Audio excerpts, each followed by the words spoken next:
Buenas tardes, gracias. ¿Qué tal, jóvenes? Muy buenas tardes. Les saluda el profesor Majerwa. Eh, de mi parte, bienvenidos aquí a la Academia Sabia. Y bueno, esperando tener pues nuestro ciclo de repaso muy exitoso para finalmente alcanzar pues nuestra ansiada vacante, pues, ¿no? A San Marcos, chicos. Deseándole todo lo mejor y buen inicio, ¿no? Con bastante fe, bastante perseverancia, bastante entusiasmo también, pues chicos, para lograr nuestra meta. Bueno, y que les habla es el profesor del curso de historia, que hoy nos toca historia del Perú. Voy a comenzar en todo caso ya, siendo ya casi, bueno, más de las 3, nuestro material para ir desarrollando nuestras preguntas. A ver, un momentito.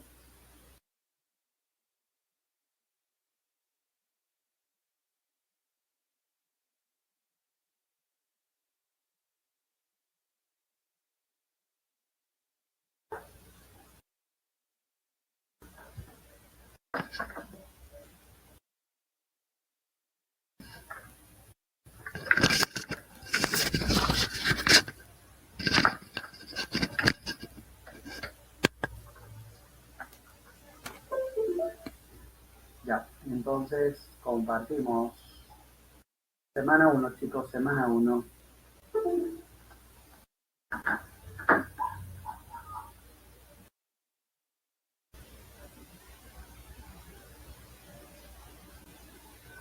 Ya, me confirman porfa si están viendo el material, ¿de acuerdo? Un ratito, por favor.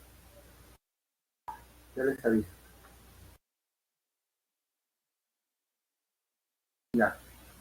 Ahora sí, por favor, confírmame si estás viendo el material.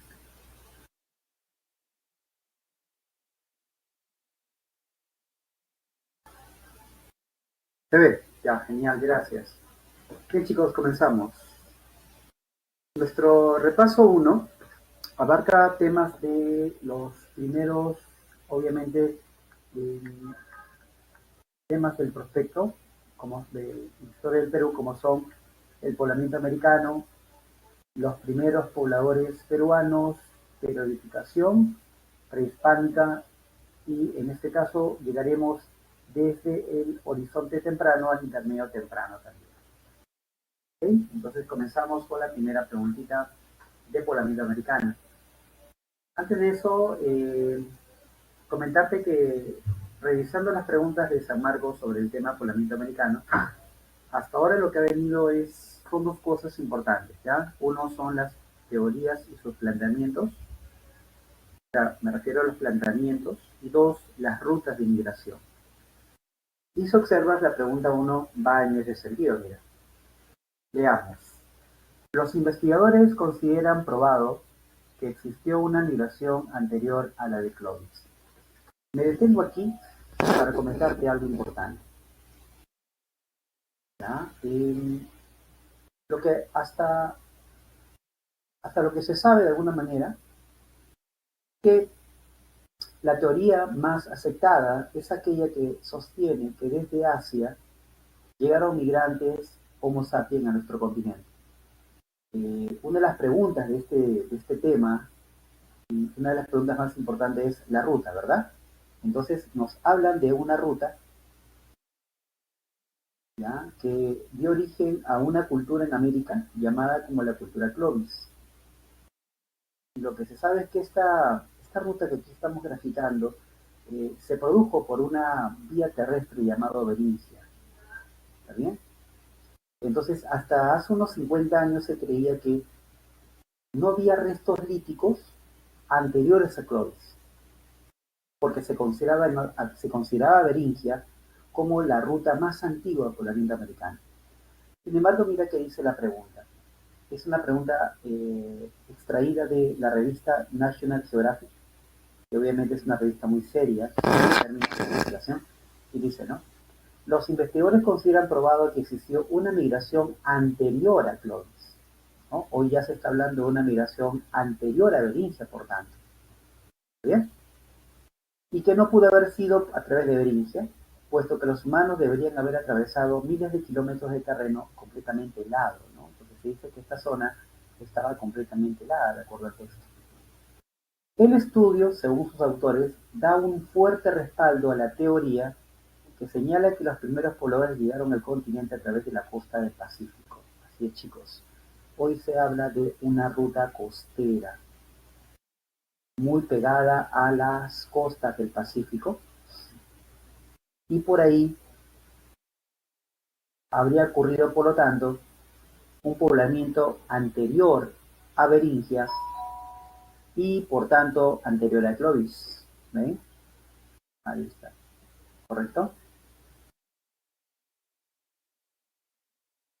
Y habrían cruzado, dicen, también por vía marítima, o sea que esta ruta costera en realidad también incluía una vía marítima, ¿no? O sea, los primeros asiáticos habrían llegado por el mar hacia América.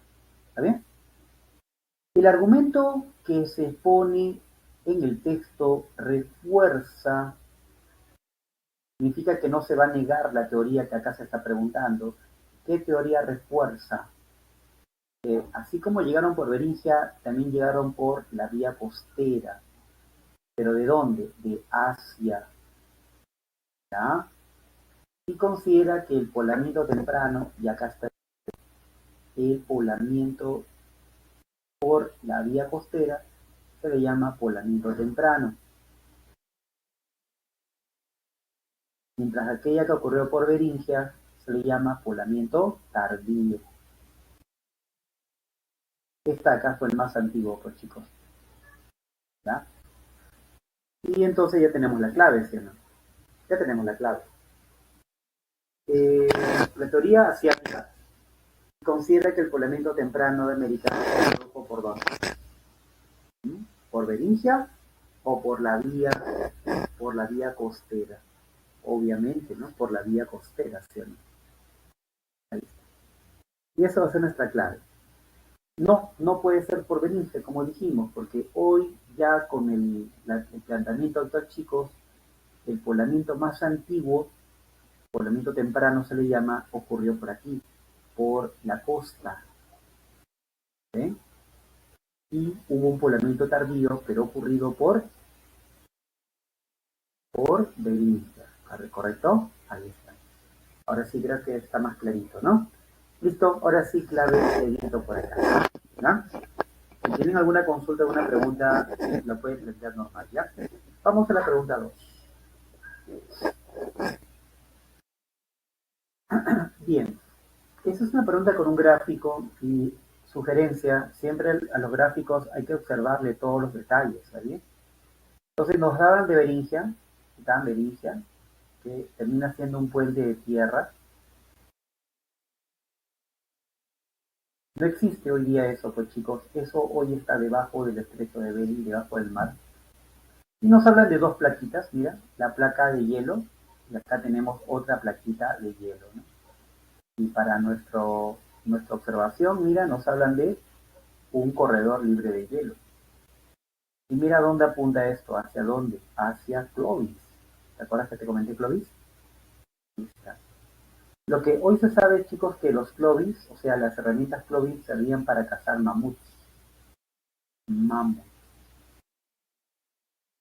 animales del frío. ¿Está bien? ¿Qué dice? La imagen corresponde al poblamiento tardío, ¿ok? O sea, el poblamiento por Beringia, ¿estamos? Poblamiento tardío. De lo cual podemos inferir que la aparición del corredor de Beringia fue el resultado de la sublimación. Profe, ¿qué cosa es la palabra sublimación? Bueno, de repente por ahí recordamos un poquito de química, ¿no? Es pasar del estado sólido al estado gaseoso. O sea, para que surja Beringia, el agua que estaba sobre Beringia se evaporó. En realidad no se evaporó, ¿eh? En realidad el agua congelada se terminó justamente, ¿no? En esta zona. ¿Eh? Toda esta agua de aquí, chicos, es el agua que estaba acá, que estaba ahí. Pero el agua, ¿qué pasó? Retrocedió. ¿Eh? Por eso que quedó un corredor libre de hielo. Beringia. Así que esta palabrita no encaja, pues, ¿no? No encaja. El retroceso de la placa de hielo laurentina hizo posible el surgimiento de un corredor que se conectó con Clovis. ¿Cuál es la placa laurentina? Claro, ¿no? Si nos hablan de un corredor libre de hielo, significa que el hielo que estaba aquí tuvo que retroceder, ¿verdad? Tuvo que retroceder para que al fin y al cabo lleguen hasta Clovis. Vamos a validarlo por ahora como cierto. La tercera. La ruta terrestre de Beringia es evidencia geológica suficiente para corroborar que existió solo una dirección migratoria. Mira, en ese enunciado 3 hay 3 errores. ¿Ya? Hay 2 errores en todo caso. Primero, que la palabra evidencia suficiente.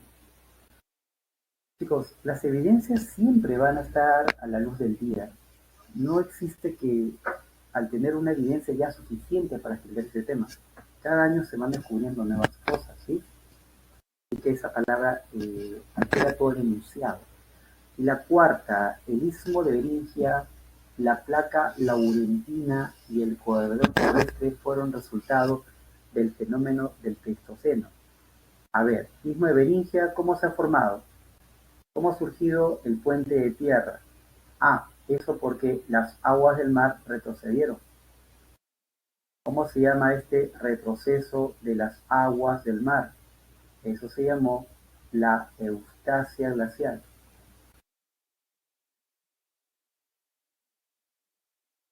¿Está bien? Y ese es como consecuencia del periodo pleistocénico, ¿no? Y si hablamos de placa laurentina, claro, si hablamos de hielo, ese es parte del pleistoceno también, pues, ¿no? Claro. Así que nos quedamos con la 2 y la 4, alternativa de B. ¿Ya? Así es. ¿Correcto?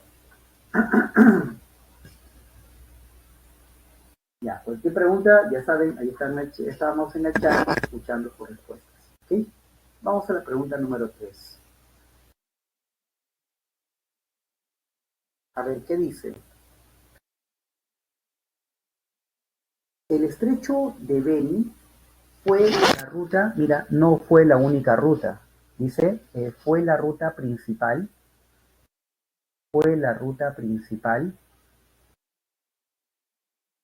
¿ya?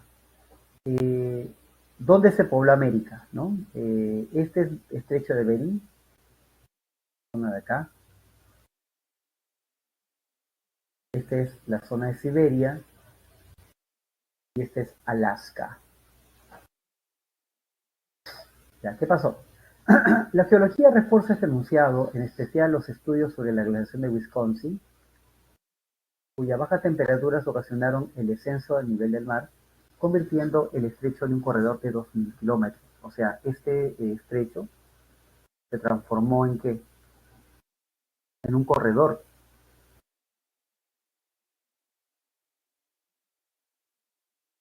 de 2.000 kilómetros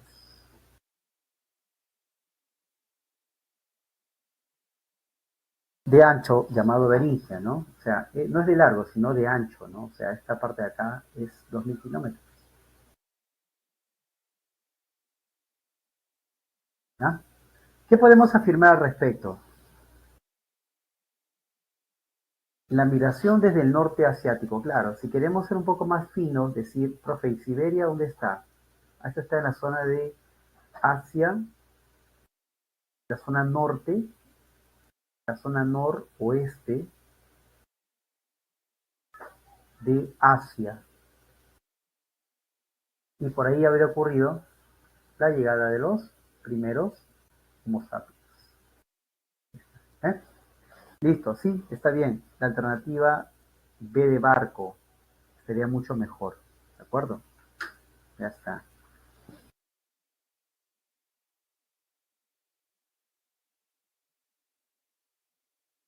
Hasta ahora, nosotros sabemos, chicos, que de esta zona del mundo, del noroeste de Asia, hay pruebas importantes, pero todavía no se ha comprobado las pruebas de que han llegado por Oceanía, ¿no?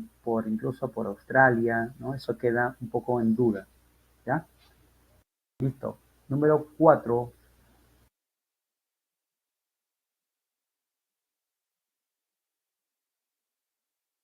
Dice, observa la siguiente representación. Del observado y atendiendo sus características sociales, económicas y culturales, sobre los primeros pobladores americanos podemos afirmar que, primero, si ustedes aprecian la imagen, vamos a poder identificar algunos rasgos de estos hombres primitivos. Por ejemplo, aquí están realizando la caza. Por acá están haciendo la recolección. Por aquí están construyendo viviendas temporales. Entonces, esta forma de vida, ¿a qué se asemeja? A ver, caza, recolección, seminomadismo o nómade, eso corresponde a su similitud con el estadio cultural similar al paleolítico, ¿ya?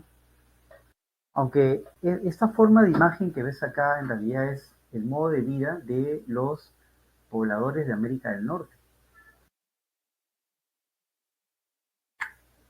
¿ya? Los pobladores de América del Norte, chicos. ¿Ok? Entonces, ellos son los que luego van a generar una descendencia que va a llegar a América del Sur. ¿Está bien? ¿Listos? Vamos a la número 5. Y a propósito de América del Sur, y particularmente el Perú, ¿ya? El Perú va a ser un área importante donde se van a situar restos arqueológicos de gran antigüedad. Dice la pregunta, el periodo lítico fue la primera etapa de la historia prehispánica del Perú. ¿Cuáles son los sitios arqueológicos más representativos del periodo de recolectores, cazadores y pescadores, ¿no? Cuando se habla de lítico, recuerden que ese término lo usa Lumbreras, ¿sí? Él habla de lítico, arcaico, inferior y superior.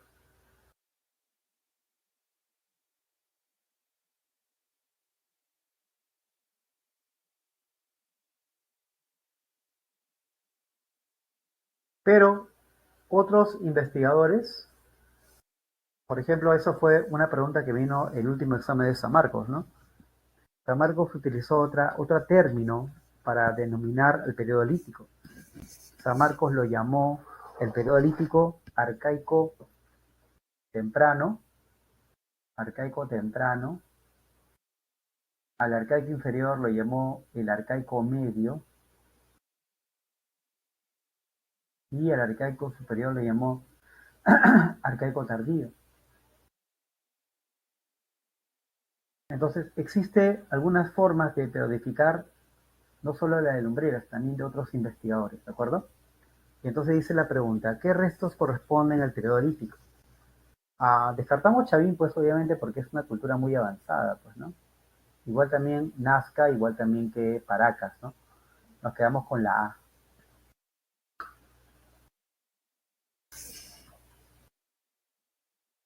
Porque Pilmachay es el resto arqueológico más antiguo del Perú, igual que la Uricocha, donde se encontraron restos humanos incompletos, o Toquepala, donde se hallaron pinturas rupestres de gran antigüedad. ¿Okay? Mira, eso vino en el 2017, mira. Al año siguiente, San Marcos, mira lo que preguntó. Lo mismo, o sea, el mismo tema. Suele pasar a veces eso, ¿ya? A ver, ¿qué dice? Pregunta número 6. Lítico, arcaico, informativo son nombres que los arqueólogos han dado a las primeras etapas de la historia andina. Identifique dos características de los grupos humanos que vivieron en el periodo lítico.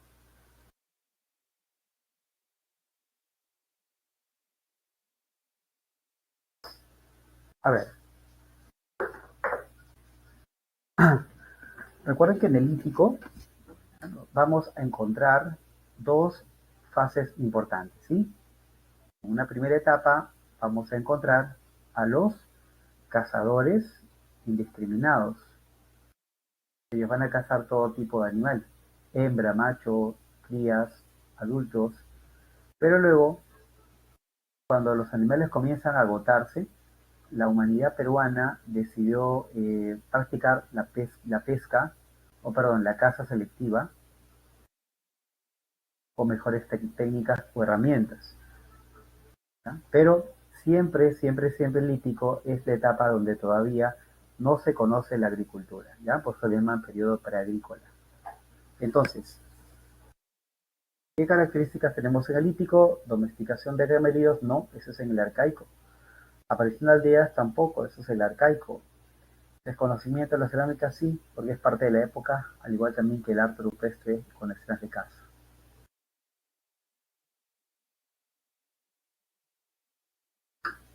Esa pregunta está bien directa, así que no hay ningún problema en ese sentido, ¿no?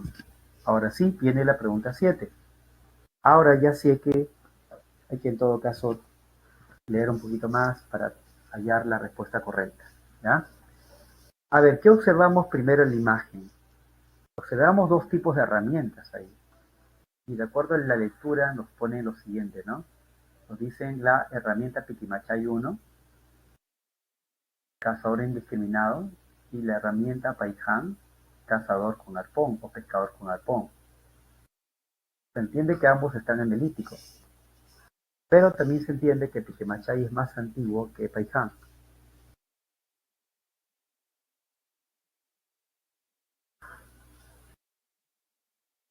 Por tanto, debido a la antigüedad, hoy se plantea que en el Perú lítico habían cazadores indiscriminados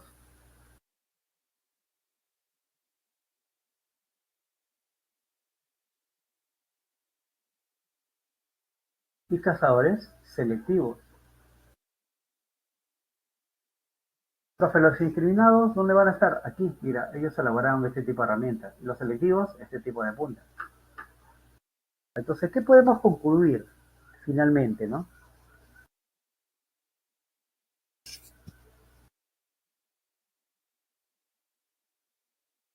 A. Identificar la forma y la técnica de elaboración de herramientas. Podemos concluir que durante el periodo lítico, a ver, A. Los cazadores indiscriminados fueron posteriores a los cazadores superiores. No, los primeros cazadores fueron los indiscriminados, luego ya tenemos a los superiores selectivos. Incorrecta la A. B. La técnica de caza de Piquimachay fue aplicada para la fauna holocénica. Mira, las herramientas de Piquimachay son de la época del finales del Pleistoceno.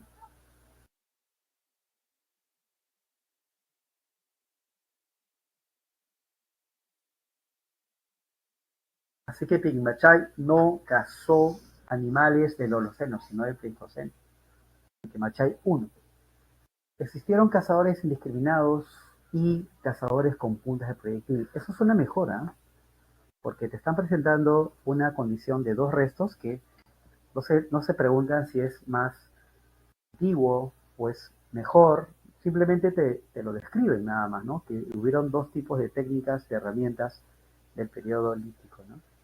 Y eso estaría mucho mejor, ¿no? Nos deja como que una alternativa sin dudar, sin cuestionar, ¿no? Sin refutar, ¿ya? Profe, ¿por qué no la D? Es que, primero, al Perú nunca llegaron mamuts, ¿ya? Nunca llegaron esos animales grandes. Lo que llegaron acá son mastodontes, son como elefantes pequeños. Y la E tampoco porque los cazadores en la fase temprana, o sea, Piquimachay, no se encontrado evidencias de herramientas, como justamente la pesca con arpón. Se encontraba más bien una actividad vinculada a la pesca, eh, a ver, no la pesca con red, perdón, en el lítico no hay pesca con red, no pesca con arpón, y ese resto de Paiján corrobora esa afirmación justamente, ¿ya? Justamente eso hoy. La I, recuerden que los incriminados son la fase temprana. Cuando uno dice, profe, periodo lítico, cazadores recolectores, ya, pero hay que especificar que hay cazadores tempranos y cazadores tardíos. Tempranos vieron el Pleistoceno. Los cazadores tempranos cazaban cualquier animal, Y su herramienta era esta, mira, tosca. En cambio, luego aparecen los selectivos, su herramienta es esta de aquí, y ya no cazan pues animales grandes, lo que van a soler cazar son animales pequeños o si no, pesca. Así que la E por eso es incorrecto, ¿no?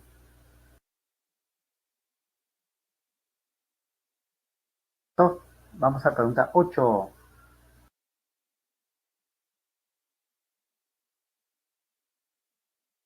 A ver, ¿qué dice? A través de los estudios de paleoclimatología, se sabe que las condiciones ambientales sufrieron grandes variaciones a finales del Lítico, por lo que la población costeña, para subsistir, ¿qué pasó a finales del periodo lítico, chicos? Te comento que como la temperatura estaba aumentando, entonces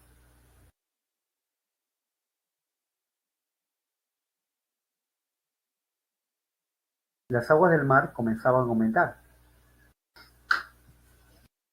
Se dice, chicos, que el agua aumentó tanto que el agua tapó una buena parte de la costa y luego el agua comenzó a retroceder, ¿ya? Entonces, ¿qué pasó? En la costa,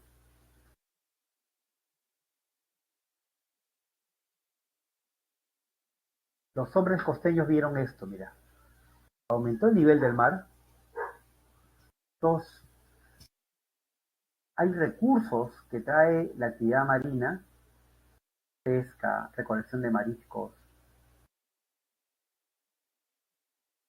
¿ya? Y eso hace que los pobladores aprovechen al máximo los recursos marinos en valles, lomas y humedales. Profe, una consulta. La loma es un cerro, profe. ¿Cómo el mar llegó al cerro?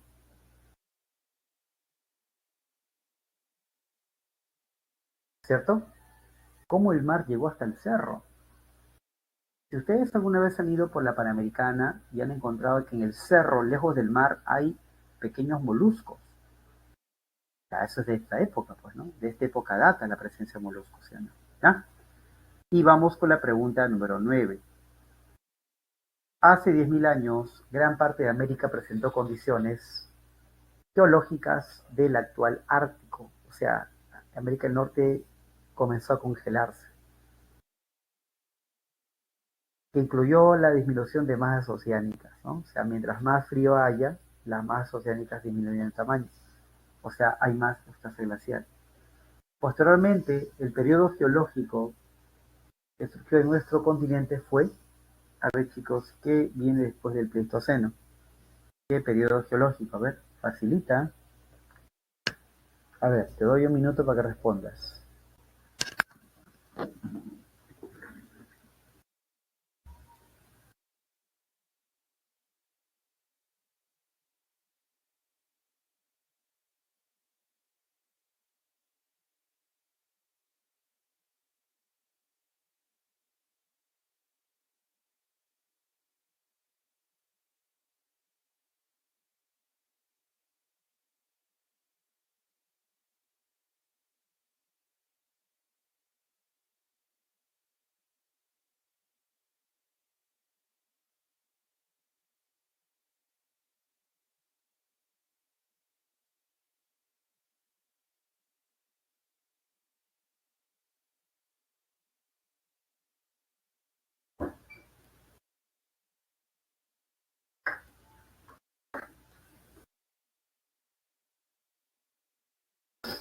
Esa pregunta es bien sencilla, no bien directa. Así vino en el... ¿Cuándo fue eso? En el penúltimo examen de San Marcos llegó esa pregunta, más o menos una pregunta así, ¿no? Después del Pleistoceno, el periodo geológico que lo reemplaza es el periodo del Holoceno. Claro, ¿no? Eso fue hace 10.000 años, chicos. Así es. Profe, una pregunta. ¿Y cuál es el impacto más importante que trae el inicio del Holoceno? Bueno, chicos, el impacto más importante es que esto contribuyó al inicio de la domesticación de animales y plantas, ¿verdad? Esa fue la consecuencia más directa que ha tenido esto acá. Ya, mira lo que dice Moisés. Claro, si tú lees con calma, la palabra clave es esto de acá, ¿no? Posteriormente, ¿no? ¿No es cierto? Si yo leo la primera línea, ¿verdad? Me emociono. Profe, me emociono. Ah, profe, este es Pleistoceno, digo, ¿no? Pero hay que leer todo, ¿no? Al leer todo, vamos a encontrar que no nos preguntan en Pleistoceno, o sea, nos preguntan del periodo posterior, que es el Holoceno. ¿Está bien? Ya está. Claro. ¿Vamos? Listo. Pregunta número 10. Esta pregunta, para aquellos que, no sé, pues de repente acá en el aula se enteraron que en el último examen pues hubieron varios exámenes de medicina, me parece, ¿no? En el penúltimo, me parece, por una serie de irregularidades. Entonces llegó esta pregunta, que personalmente es la pregunta más rara de historia del Perú en lo que va en los últimos años. ¿Y de qué trata esto, profe? Sobre investigadores que plantean teorías sobre la domesticación de plantas. Y obviamente en una clase común y corriente nunca vamos a hablar de ellos, pues chicos, porque primero no alcanza el tiempo y segundo que son datos puntuales, ¿no? Uno dirá, profe, datera la pregunta. Sí, bueno, puede ser, ¿no? Pero lo que vamos es, chicos, muchos seguramente acá en el aula no han visto esos nombres, ¿no? Flannery, Cohen, Pittsburgh, a la mucho, ustedes han escuchado a Luis Guillermo Lumbreras de repente, ¿no? John Rowe, pero otros, difícil, ¿no? Ya pues, esta pregunta entonces llegó para el área de medicina, ¿ya? Una pregunta, como dije, bien rara, pero se refiere a qué? Se refiere a, dice sin ver, dice, se refiere a estudios sobre la domesticación de plantas en el Perú. Y de frente te voy a mandar acá la clave, ¿ya? Y te voy a explicar así puntualmente. La clave aquí va a terminar siendo la alternativa A. ¿Está bien?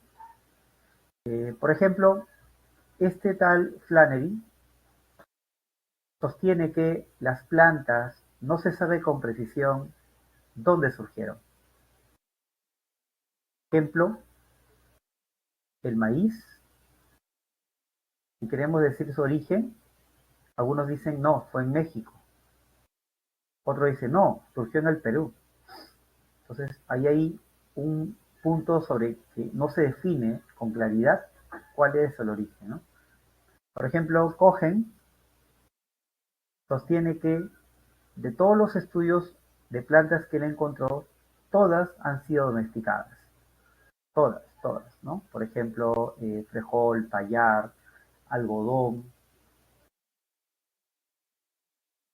papa, todos ellos fueron domesticados. Y Piskergill sostiene, chicos, que las plantas se han domesticado en diferentes regiones, como el caso del algodón, que lo tenemos en Perú y lo tenemos en la India al mismo tiempo. Si Perú y la India están muy alejados, ¿cómo es posible que ambos hayan tenido un idéntico algodón? ¿Ya? Entonces, ese tratamiento de Pickersgill que considera que hubo diversas modificaciones y por tanto diversas adaptaciones. ¿Ya? Esa es la pregunta en todo caso. Bastante rara, como te dije. ¿Ya? Virgen María, dame puntería. Y ya, pues ya está. ¿Ya? Listo, vamos a la pregunta 11. Esperemos que esa 10 nunca más llegue así, ¿no? Nunca más, nunca más. Esa es una pregunta matagente, ¿no?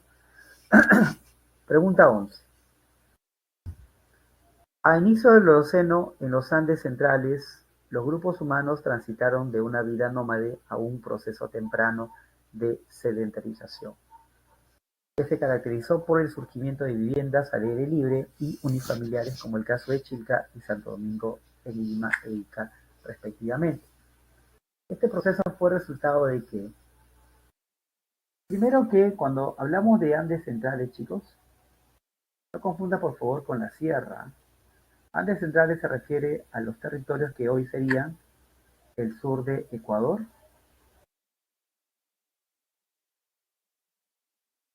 también todo el territorio peruano y la zona norte de Bolivia.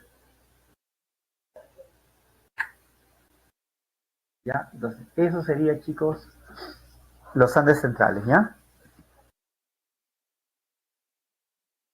Dice que se caracterizó por el surgimiento de viviendas. Cuando se inicia el Holoceno, chicos, miren lo que pasa con la costa. La costa comienza a desertificarse.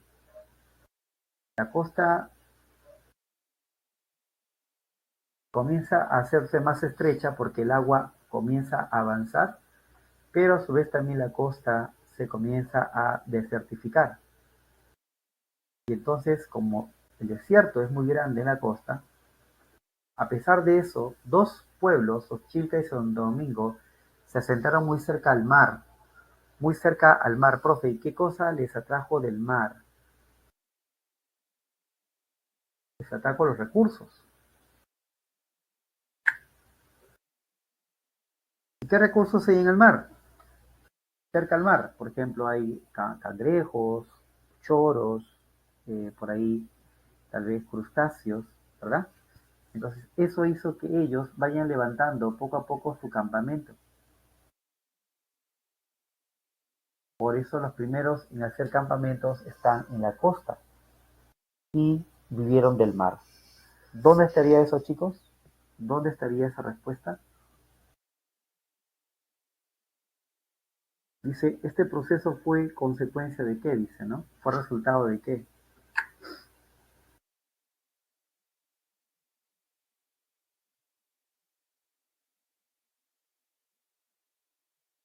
Por ejemplo, la uno o la A, el mayor aprovechamiento de los recursos procedentes del mar. Podría ser, ¿ah?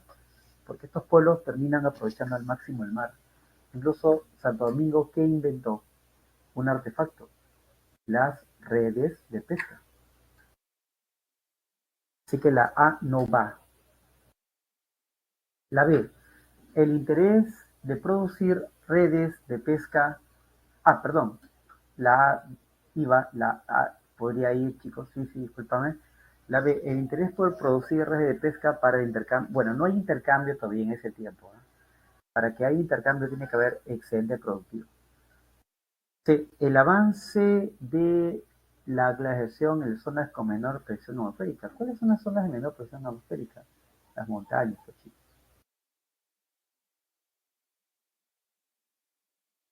Están alejadas de la costa, así que no nada que ver tampoco. La ampliación de espacios públicos tampoco. Espacios públicos se le llama los templos en este periodo de la historia.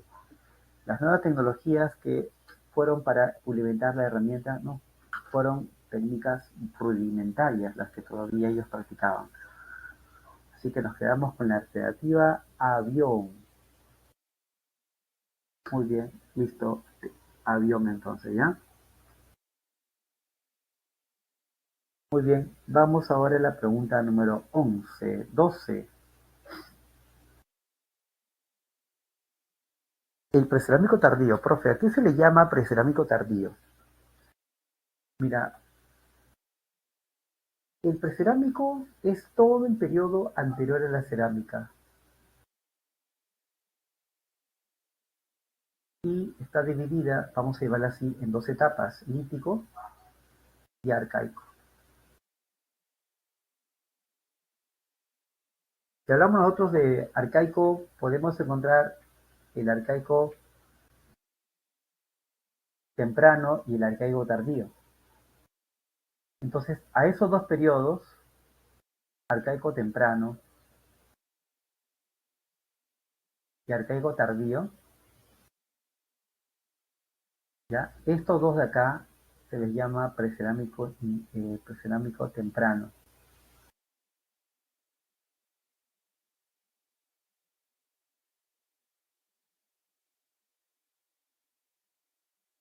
Y el arcaico tardío se le va a llamar precerámico tardío. Entonces, ¿qué nos dicen?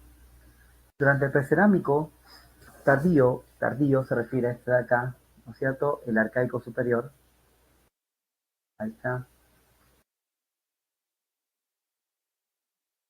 Evidenciaron una mayor evolución cultural las sociedades. Por ejemplo, se edificaron centros ceremoniales. Muy bien, vamos a dibujar un centro ceremonial entonces. Ahí está. Se edificaron centros ceremoniales, dicen.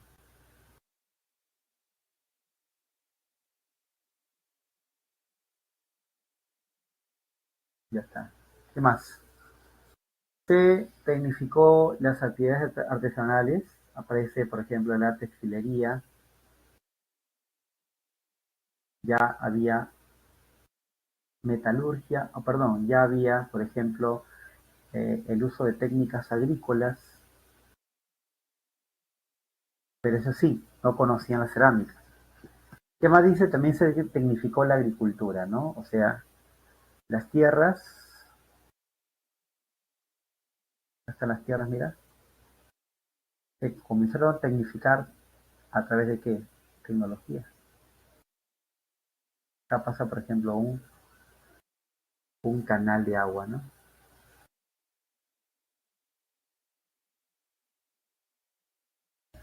Ahí está. Entonces dice, los cambios descritos fueron resultado directo de qué? Nos preguntan que todos esos cambios fueron consecuencias de qué. A ver, uno, el cambio climático generado por el fin del... No, pues no puede ser por el fin, el Holoceno todavía está vigente. Dos, el surgimiento de los primeros estados pristinos como canal. Bueno, más bien el estado no es causa de esto en realidad, ¿no? El estado es más bien consecuencia de todo esto de aquí. La neolitización que generó el surgimiento del excedente productivo. Profe, ¿qué cosa es la neolitización? Se le llama el proceso de descubrimiento de la agricultura y la ganadería. Eso se llama neolitización. La neolitización que generó el surgimiento del excedente, sí, pues no, el excedente surge por gracias a la agricultura y la ganadería. Y eso permite que surjan los artesanos, porque van a poder trabajar con una determinada materia prima. Y la cuarta, el aumento demográfico debido a los recursos agrícolas disponibles. Claro, al haber mayores personas, mejor dicho, más personas, se puede construir más rápido los templos. ¿Eh? Claro.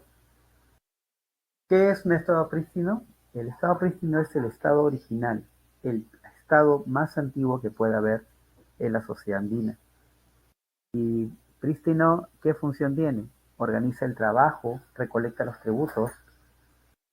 Así que esa es la primera forma de estado que tenemos. Y surge en Caral, ¿ya? Entonces, la clave sería por aquí, la 2 y la 4. Perdón, la número 3 y la número 4. Ahí está. ¿Está bien? Chicos, hasta ahí alguna pregunta, alguna consulta, por favor, alguna inquietud.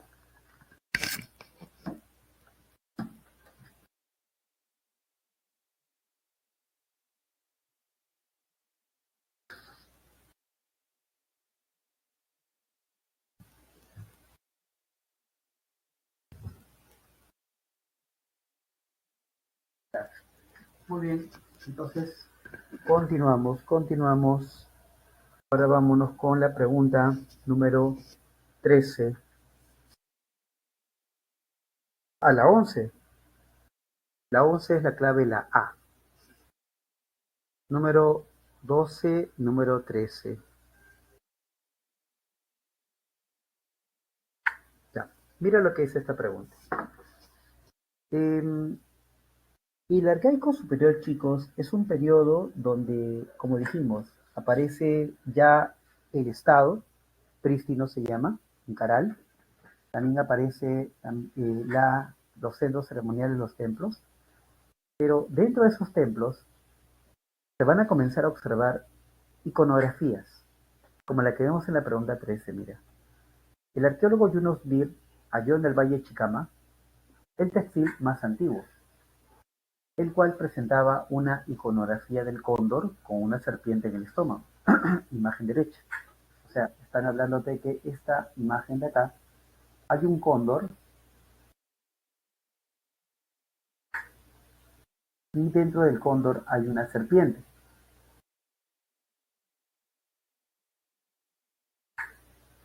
Dice, este resto fue llamado Huacaprieta.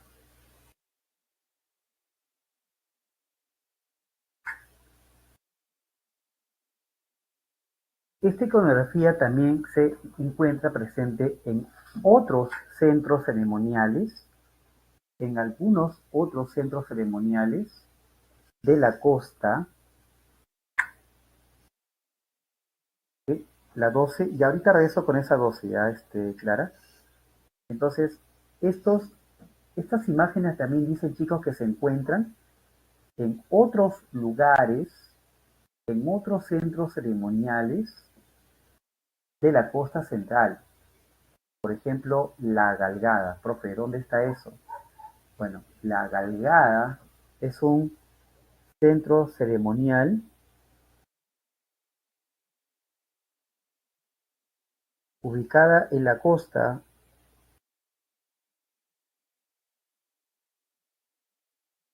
y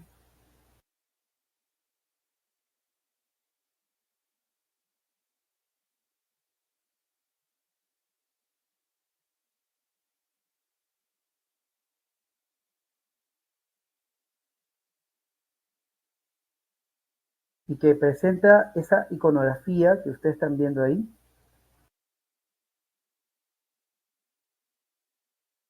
Muy similar, ¿verdad?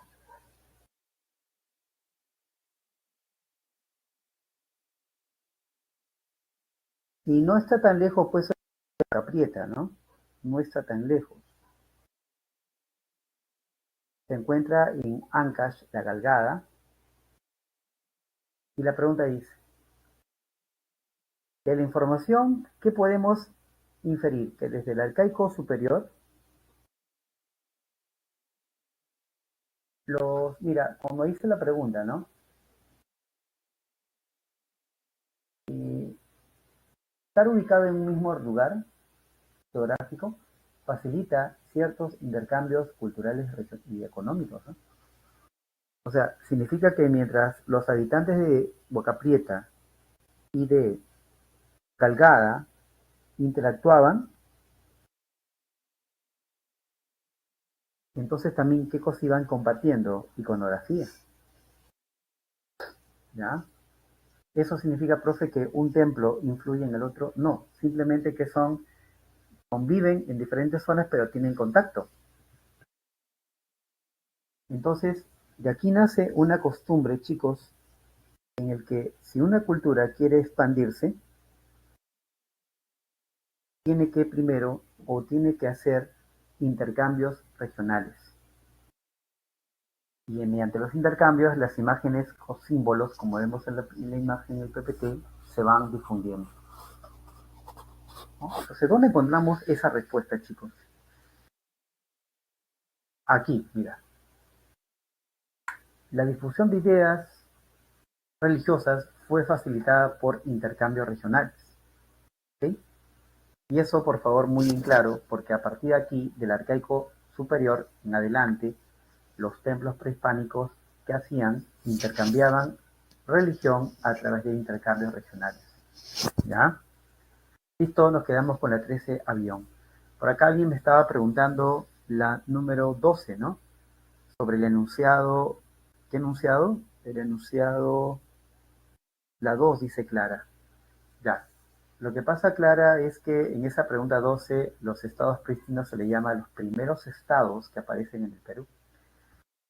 Están gobernadas por sacerdotes, se encargan de administrar los excedentes, los tributos, pero todavía no manejan una religión dominante, ¿ya? Sus dioses todavía no son muy potentes.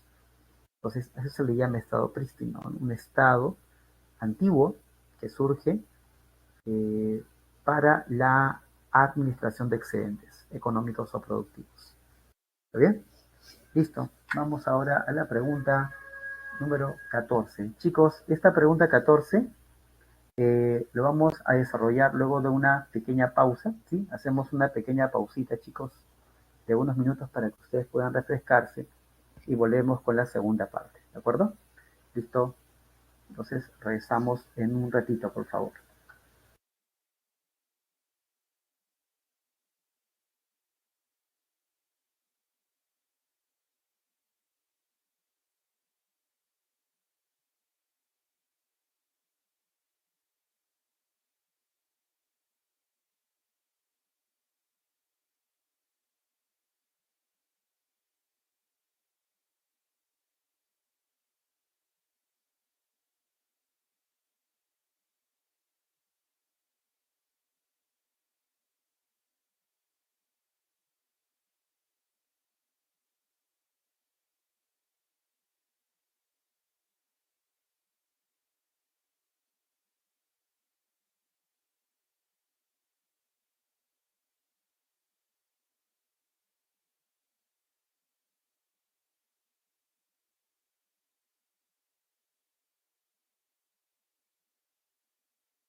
Hola, hola.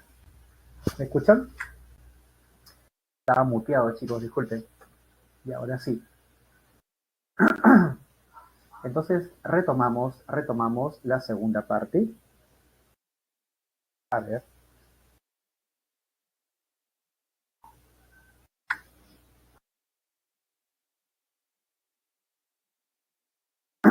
Compartimos entonces por acá.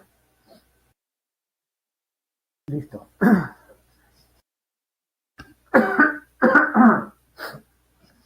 Perdón. Esta es una pregunta referenciada a una línea del tiempo. Para resolver esta pregunta, obviamente hay que identificar los periodos de los primeros colores peruanos, periodo lítico, arcaico inferior, arcaico superior, y también ir encontrando algunas cosas familiarizadas, ¿no? Por ejemplo, esta imagen de acá nos hace pensar en el arte rupestre.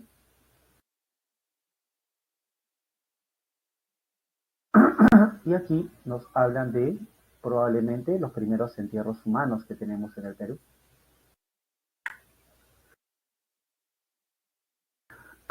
Mi pregunta dice, el siguiente esquema corresponde a una línea del tiempo en donde se identifica restos arqueológicos que pertenecen al periodo lítico, arcaico inferior y arcaico superior. Acá nos ponen, por ejemplo, un templo. Debido a la presencia de una base circular,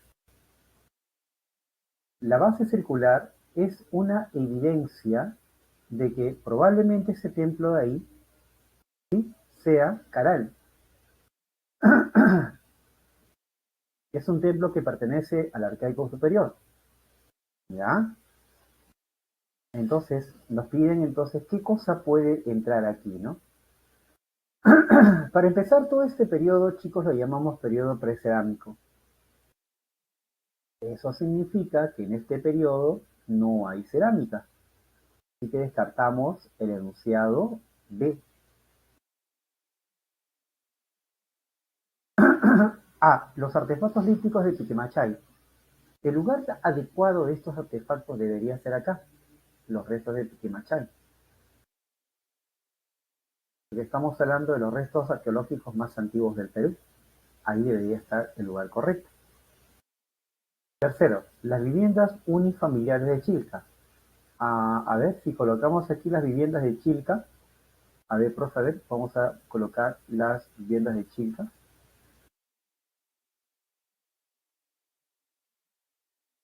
Ajá.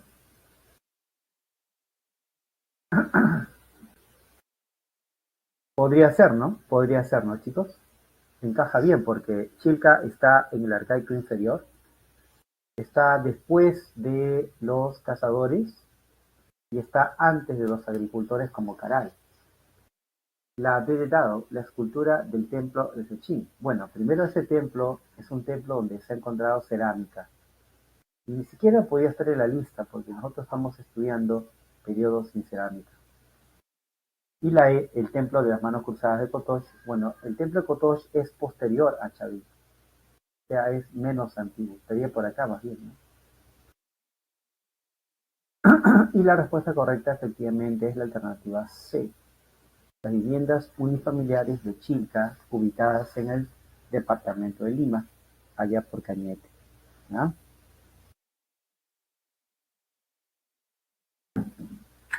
Bien.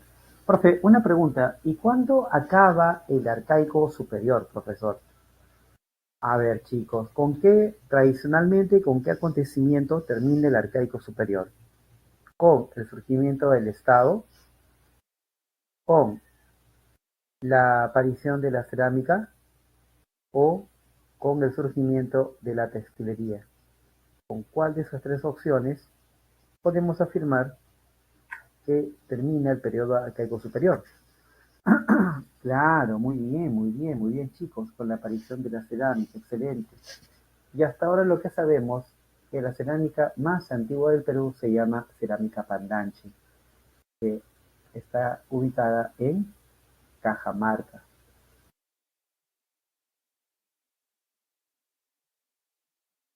Y recuerden, chicos, que tras esta época Tras el periodo precerámico ya estamos hablando de las civilizaciones. Y una de las preguntas que los arqueólogos se hacen sobre esto es ¿cómo surgió?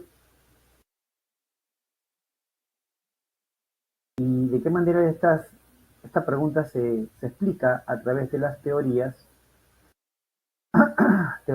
sobre el origen de la civilización andina?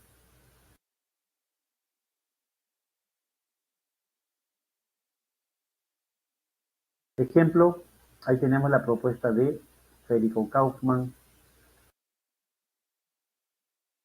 llamada teoría inmigracionista. Luego viene Tello con la autoctonista, Kaufmann con la teoría aloctonista y por último llega Lumbreras, ¿verdad? Con su propuesta del hologenismo.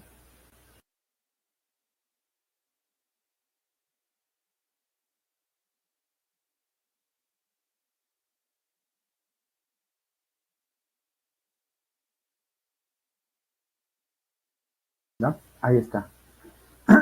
Muy bien. Entonces, chicos, vamos a pasar al siguiente periodo, pues, ¿no?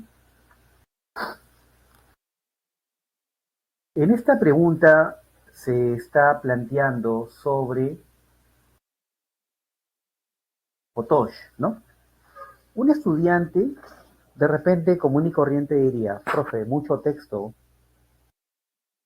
y tal vez otro diría, profe, voy a comenzar a desarrollar la pregunta y comienza a leer, ¿no? La fase denominada Kotosh-Mito y así. Otro, por ejemplo, que haría, vería las alternativas, ¿no? O de frente preguntaría, ¿qué me preguntan, no? ¿Qué me están preguntando, verdad? Y vería las alternativas, a ver, construcción de edificios públicos, centros ceremoniales para mejores cosechas, centros ceremoniales de un solo patrón arquitectónico, fogones para el tema de prendas, fuerza eólica. Y obviamente tendríamos que encontrar la respuesta en el texto, ¿no? O sea, hay preguntas que a veces salen de tu conocimiento teórico, pero otras necesariamente están vinculadas a este tipo de textos, ¿no? Como es el caso de esta pregunta. ¿Qué dice? La fase denominada Kotosh-Mito se caracteriza por construcciones rectangulares de barro. Ya, entonces nos imaginamos una construcción rectangular de barro, ok. Barro y piedra, ok, significa que acá hay barro y piedra,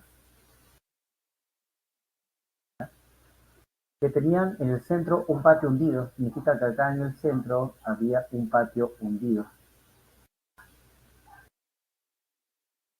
patio hundido.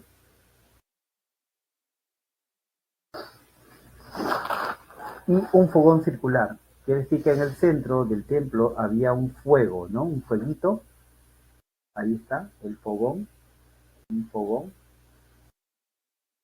circular,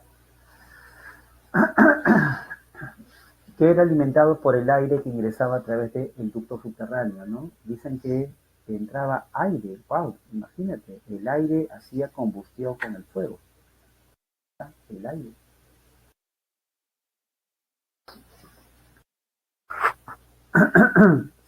Se sabe que el fogón sirvió para realizar ritos, o sea que aquí en el fogón se hacían ritos. ¿Qué tipo de ritos? Restos de ofrendas, o sea que aquí colocaban la ofrenda y como era fuego, esta ofrenda era quemada. ¿Qué ofrenda, por ejemplo? Alimentos, plantas sagradas, entonces eso se quemaba en el fogón. ¿Ah? Profe, ¿y por qué el fogón necesitaba aire? Chicos, ustedes saben que en las alturas hay menor presión atmosférica y necesitamos, para que haya aire, mayor presión. Entonces, por eso los fogones se apagan más rápido cuando hay menor presión atmosférica, porque en esas zonas hay menos aire o menos oxígeno. Entonces, para compensar la falta de oxígeno en las alturas, los de Kotosh construían esos fogones para quemar las ofrendas. ¿Ya? ¿Qué más dice? En las paredes interiores había nichos Nichos son como, imagínate, pues un nicho de un muerto, un hueco, ¿no? Un huequito. Entonces, en las paredes había nichos donde se colocaban adornos. Se encontraban además dos relieves de barro que representan las manos cruzadas, ¿no? O sea, quiere decir que dentro de este templo, aquí más o menos estaban las manos cruzadas, ¿no?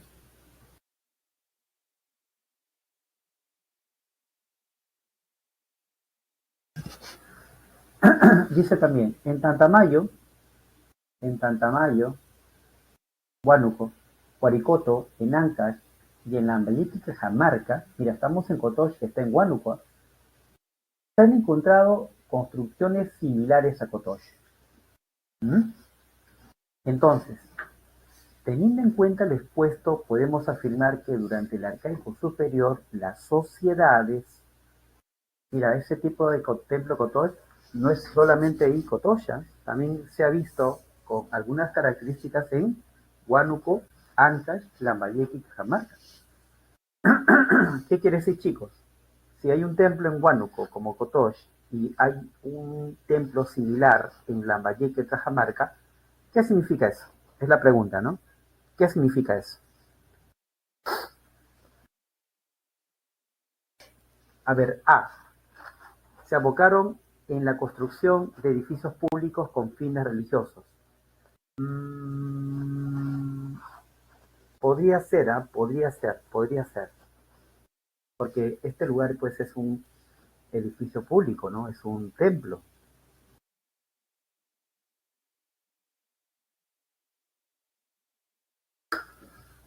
Unificaron sus ceremonias religiosas para propiciar mejores cosechas. Primero que en el texto no te dice que los pueblos de Lambayeque, Cajamarca y Huánuco se unieron, ¿no? Como para hacer un ritual en común, ¿no? Como para unificar sus costumbres. Y también porque para que exista esta unificación de ceremonias, chicos, tienen que haber culturas grandes como Chavín. Y en ese tiempo todavía no surge Chavín. C. Eligieron centros ceremoniales con un solo... No, pues no. No puede ser un solo patrón. No, yo diría que estos templos de aquí son iguales, ¿sí o no? Y no son iguales, no se parecen. D. Utilizaba fogones para la quema de ofrendas y para el sacrificio humano. ¿Se sacrificaba a personas, chicos? No, no se dice en el texto que se sacrificaban personas, ¿no? Pero se sacrificaban, profe, en ciertos lugares, pero no en todo el Perú, ¿eh? Y la E, emplearon como fuerza eólica, bueno, la fuerza eólica, o sea, el aire, era para el fogón, pero no era para la construcción de todo el templo, pues, ¿no? Para eso hay otros elementos que permiten construir el templo, ¿sí? Entonces nos quedamos con la clave correcta, alternativa a avioncito por acá. ¿Está bien?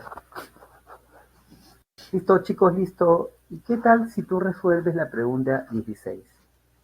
Es una pregunta bien directa también. A ver, ¿qué te saldría en la pregunta 16, chicos? La E, C, a ver.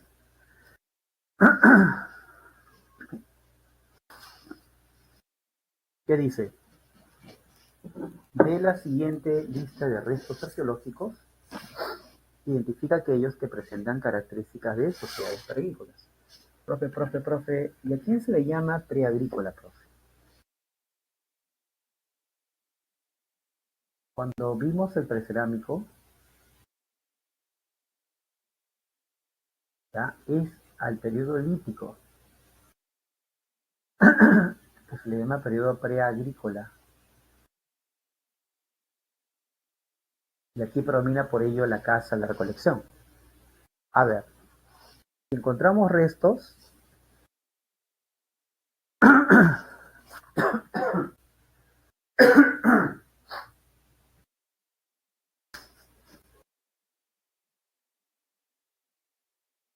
¿cómo sería?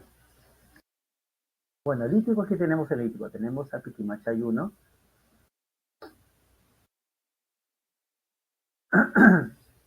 tenemos a la Uricocha,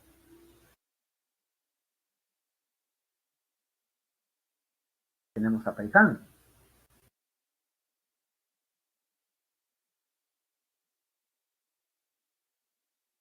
¿Ya? Ahora, hay un detalle importante que hay que aclarar, ¿ya? Eh, Antes se pensaba que un tal resto de chivateros era independiente de cualquier resto arqueológico del Perú. ¿Está bien? Hoy sabemos que Chivateros, ¿sí?, es un resto arqueológico que forma parte de el resto de Paiján. ¿Está bien? Chivateros es un elemento del resto de Paiján. ¿Ya? Por eso hoy se habla de la tradición Paiján para hablar que abarcó también regiones como Chivateros. Entonces, veamos aquí. Piquimachay está. Huacaprita no puede ser porque esto sería periodo agrícola, donde están los agricultores. A mí me preguntan sociedades peragrícolas. La B, la Uricocha sí va a estar, Nanchoc no, porque en Nanchoc ya hablamos de una agricultura incipiente, o sea, horticultura. La C, profe, está mucho mejor, me parece, ¿no? Porque tienes Toquepala, Piquimachay y Paiján también. Otra vez que compita con esa, la D. Bueno, la D no puede estar Guitarrero 2 porque este es un horticultor. Y la E tampoco porque está aquí Nanchoc, ¿no? Yo no estoy preguntando sobre sociedades agrícolas. Así que mi única clave correcta es la alternativa C de casita. ¿Está bien?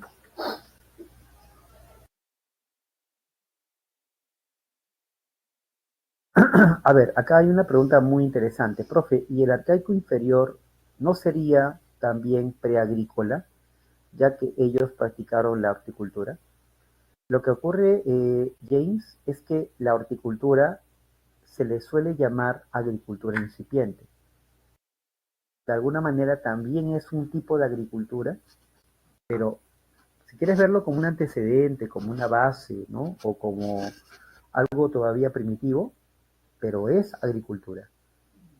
En cambio, cuando decimos preagrícola ya es categóricamente, ahí no hay agricultura. ¿Está bien? Y eso sería pues Piquimachay, Tabricocha, Paitán, ¿no? Eso básicamente. ¿De acuerdo? Listo.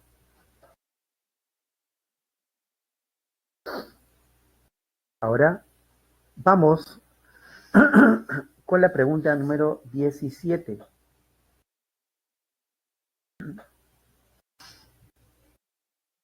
Al periodo inicial, profe, ¿a qué se refiere periodo inicial? Miren, algo rapidito por acá. Después del periodo arcaico, arcaico superior o arcaico tardío, viene el periodo inicial, ¿ya? Y luego del inicial viene por acá el horizonte temprano, donde vas a encontrar a quién, a tu Chavín,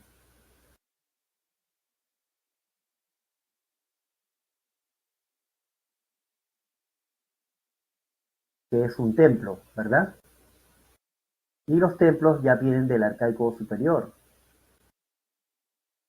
también están en el periodo inicial, pero en el arcaico superior tú no tienes acá cerámica. La cerámica cuando aparece, periodo inicial.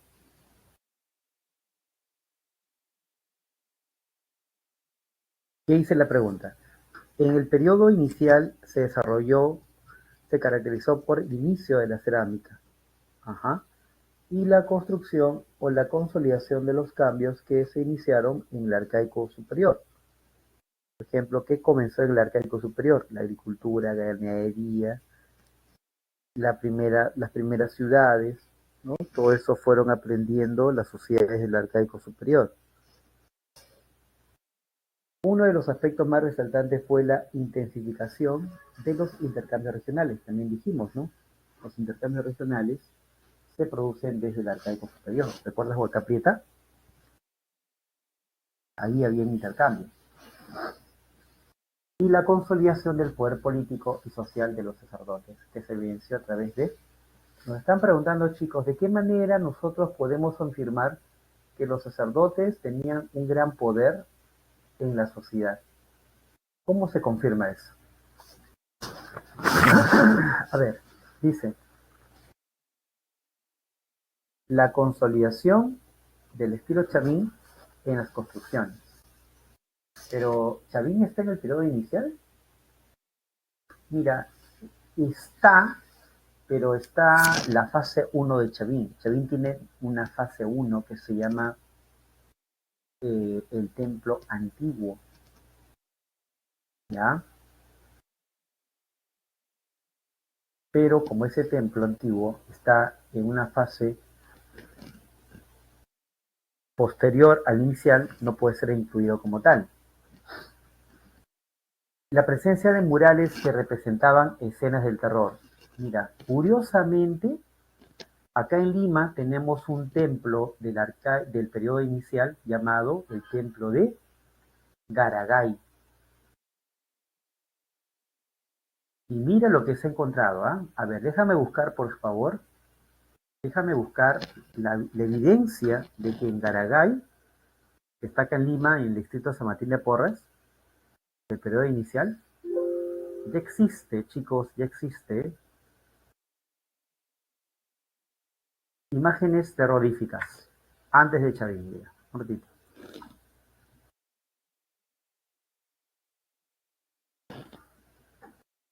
Ya, a ver, vamos a compartir por acá, mira. Acá está. Ahí te comparto.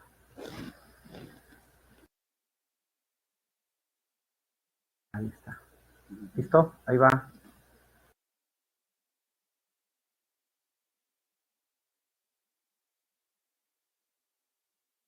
Mira, mira lo que vas a ver, ¿ah?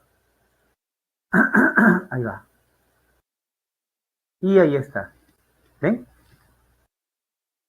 En los templos se van a encontrar durante el periodo inicial imágenes terroríficas. Imagínate quedarte ahí a las 3:33 de la mañana, de la madrugada, solo mirando eso de ahí. Profe, no me da miedo. Ah, ¿no te da miedo? Agrégale eso también, chicos. Agrégale eso, que tú vas a ver eso con tu imaginación alucinada, con plantas alucinógenas, ¿verdad? Hay un control de la mente que los sacerdotes están utilizando para que tú creas que esos dioses son terroríficos. ¿Ah? Por eso, ojo, ojito importante, ¿ah? En el periodo inicial, los sacerdotes, ¿qué usan para expresar su poder? Primero, que el templo tiene que estar muy grande, monumental. ¿Qué más? El uso de plantas alucinógenas.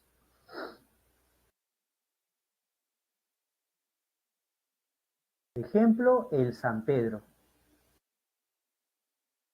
También el control de recursos o bienes exclusivos. ¿Por qué se le llama exclusivos, profe? Porque solo va a ser usado por los sacerdotes. El más claro ejemplo se llama el Muyu. Y otra evidencia del poder de los sacerdotes es que ellos mandaban a elaborar murales del terror en la pared de los templos. ¿Ya? Todo eso, chicos, todos esos elementos, luego Chavín lo usa para consolidar su poder. Lo que Chavín va a hacer luego es tomar los modelos de todos los templos de la costa, sierra y selva. Chavín termina unificando esos modelos y creando una cultura, la llamada cultura Chavín. Entonces, chicos, el gran poder de los sacerdotes, ¿cómo se llegó a evidenciar? ¿Qué marcarías ahí? ¿Cómo se llegó a evidenciar? No puede ser la porque la Chavín viene mucho después del periodo inicial.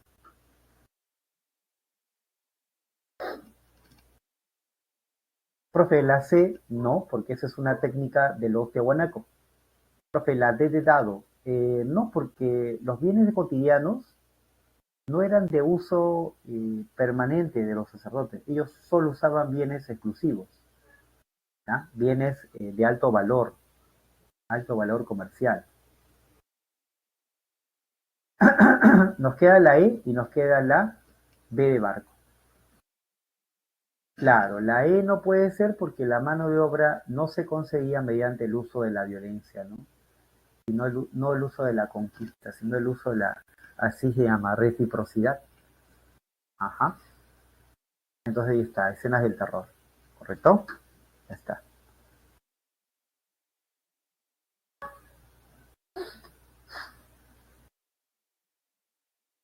Ya está. Muy bien. Vamos a la número 18, chicos. 18. En el formativo andino se desarrolló la teocracia. Profe, ¿y dónde estaría el formativo andino? Allá, mira. Te agrego algo chiquitito para acá, ¿ya? Periodo inicial es también llamado así, mira. Formativo inferior.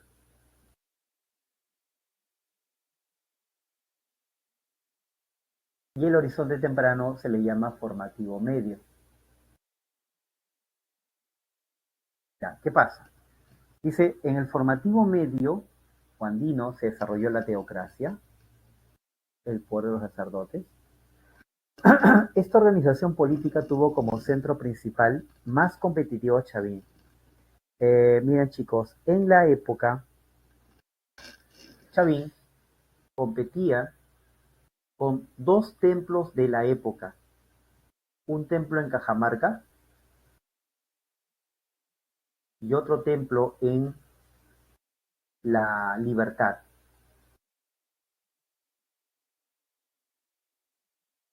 Ya, los tres competían. Es como imagínate, ¿no? Tres academias que están compitiendo por alumnos. Imagínate, ¿no? Este sea Sabia, este sea otra academia, bueno, X, esta es una academia Y. Entonces, Chavín era un templo competitivo y era el más competitivo. Profe, ¿por qué Chavín era el más competitivo? Porque sus sacerdotes habían logrado, chicos, ¿saben lo que habían logrado? Encontrar las fijas del clima, ¿ok? Podían predecir más o menos los eventos climáticos. Chavín era un oráculo y por eso mucha gente, como daba las fijas del clima, mucha gente migraba a Chavín, chicos, pero no como población permanente, sino migraba por motivos religiosos. Hacían peregrinaciones y llevando ofrendas. ¿Qué ofrenda, chicos? Ah, ofrendas de bienes exclusivos, ¿te acuerdas? Bienes exclusivos. Bienes también se llama rituales.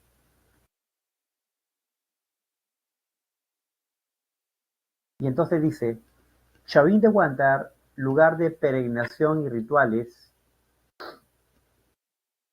propiciadores de lluvias en la sierra, dice, estas actividades de gran importancia le permitieron a la casta sacerdotal,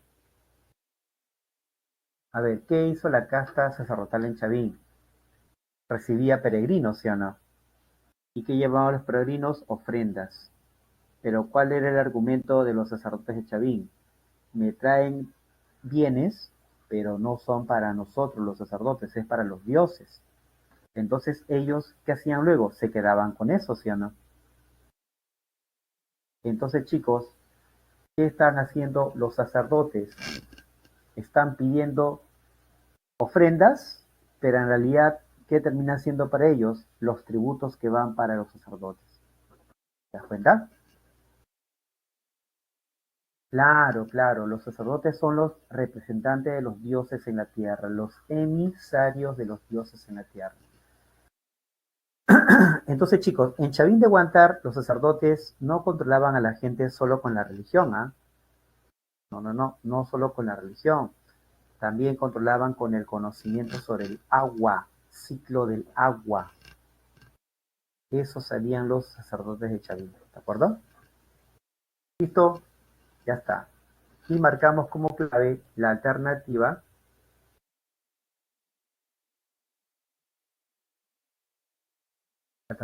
A. Perdón, habla de Chavín, ¿no? Chavín. Acá, esta, ¿no? Enanito, sí, enanito, ¿no? Concentrar excedente en forma de ofrendas. Claro, claro que sí. Listo. Vamos a la pregunta número 19.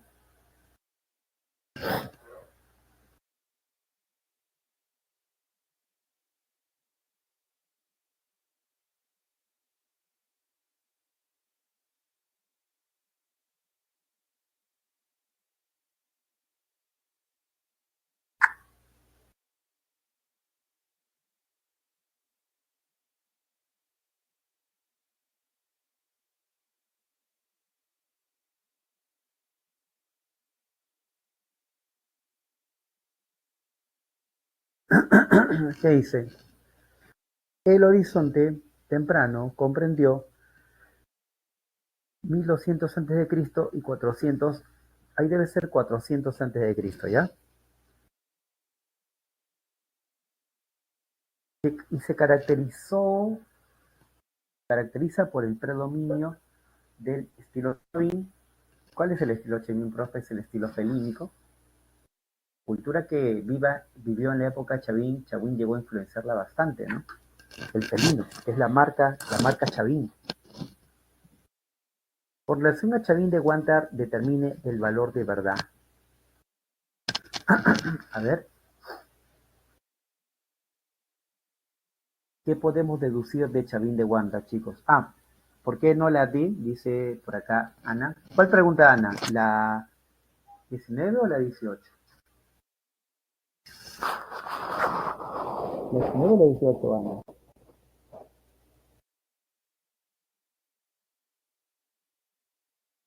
¿Mm? ¿Cuál Ana? ¿La 18 o la 19?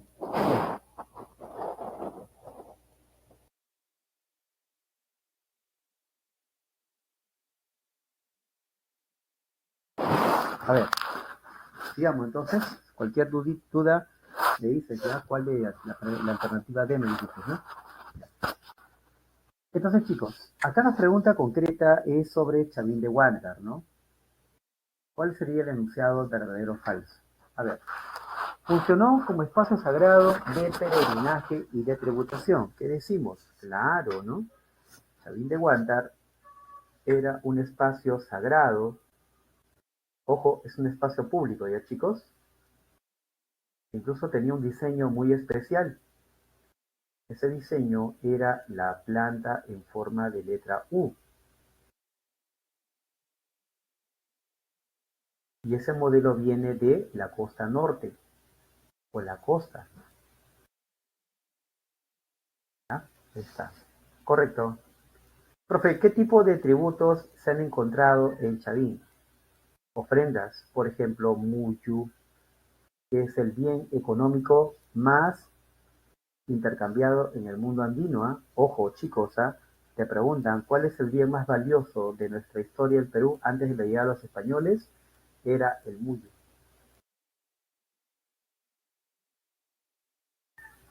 ¿Está bien? 10 y enunciado 2. Es monumental porque fue construida en varias generaciones, ¿sí?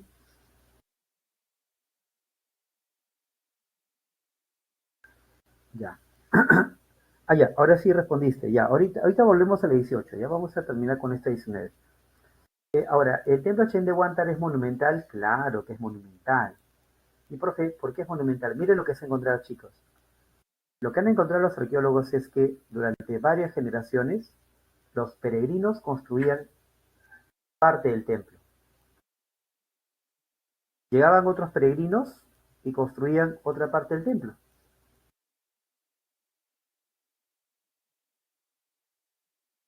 Llegaban otros peregrinos y construían también otra parte del templo.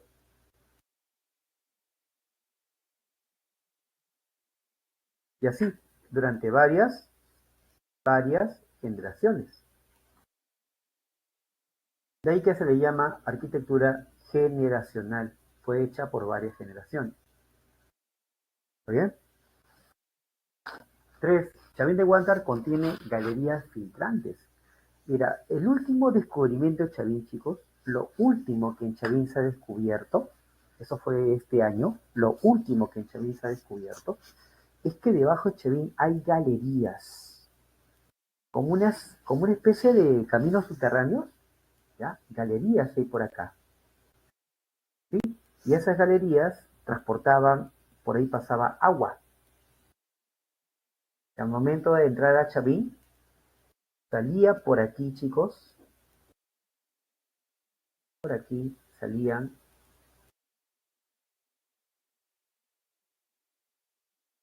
sonidos equivalentes a felino, ¿sí? Y el agua, como el agua entraba a Chavín de Huántar por abajo, la parte subterránea, como abajo del suelo, pues chicos, no hay mucho sonido, cuando el agua entra forma un eco. Y dicen que los chavines eran tan hábiles que igualaron el eco del agua con el sonido de un felino. ¿Okay? Por eso el templo era un gran centro de poder religioso también. Así que no puede ser galerías filtrantes porque ese sistema permite sacar agua del subsuelo. ¿Ya? Por eso, chicos, en conclusión, estos canales de Chavín, estos canales de agua, son canales sagrados. ¿Bien? Y la cuarta, logró centralizar bienes rituales como coca, plumas, muyo. Claro, claro que sí. Clave, verdadero, verdadero, falso, verdadero. Clavecita, alternativa, derecha. Ya, ahora preguntaba por aquí Ariana, profe, la 18, ¿por qué no la he dado, verdad? Ya, mira, aquí te están hablando de los templos y los rituales, el envío de ofrendas. Dice, todas esas actividades de gran importancia le permitieron a la casta sacerdotal. A ver, la D dice, promover la cohesión de las naciones. Primero, ¿existían naciones como tal? ¿El concepto naciones es válido para las etnias del mundo andino? Esa es el primer cuestionamiento.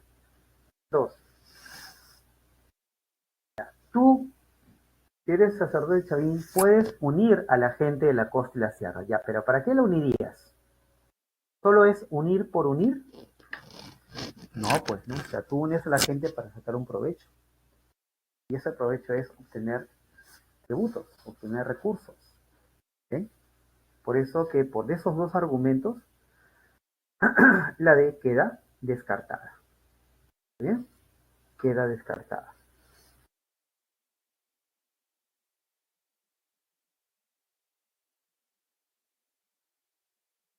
Bien, seguimos. Número 20, chicos. Mira, justo, mira, servidita. Pregunta de admisión que llegó en el último examen de San Marcos.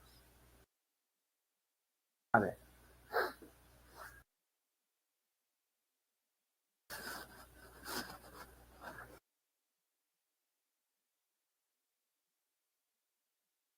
Claro, claro. Cuando tú dices cohesión de las naciones serranas y costeñas, Chavín de Huántar primero no es un espacio comercial esencialmente, ¿no? O sea, fue usado como un lugar de intercambios, pero no es un mercado, en Chavín no había comercio, recuerden, porque si hay comercio, chicos, estás hablando de intercambios de productos de calidad, pero también de cantidad, ¿correcto? En cambio, en Chavín lo que hubo son intercambios de bienes exclusivos, bienes rituales, porque no cualquiera podía entrar a esa red de intercambios. El comercio puede entrar cualquier persona. Por eso no hablamos de comercio en Chavín. ¿Está bien? Por ahí también va el asunto. ¿Para qué servía el mullo? Muy buena pregunta, James, porque eso ha sido pregunta de admisión San Marcos. Muy bien. Antes de pasar a la 20, recordad, chicos, que el mullo, a ver, profe, ¿cómo es el mullo? Si ustedes recuerden el mullo, o si han visto en algún dibujito.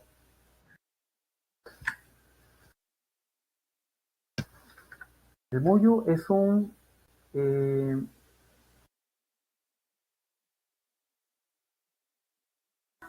es un molusco, ¿ya? Es un molusco, para empezar. ¿Sí, chicos? Es un molusco. Los antiguos peruanos lo obtenían de las costas de Ecuador. La costa de Ecuador, ¿ya? Y acá viene la pregunta, ¿para qué servía, no?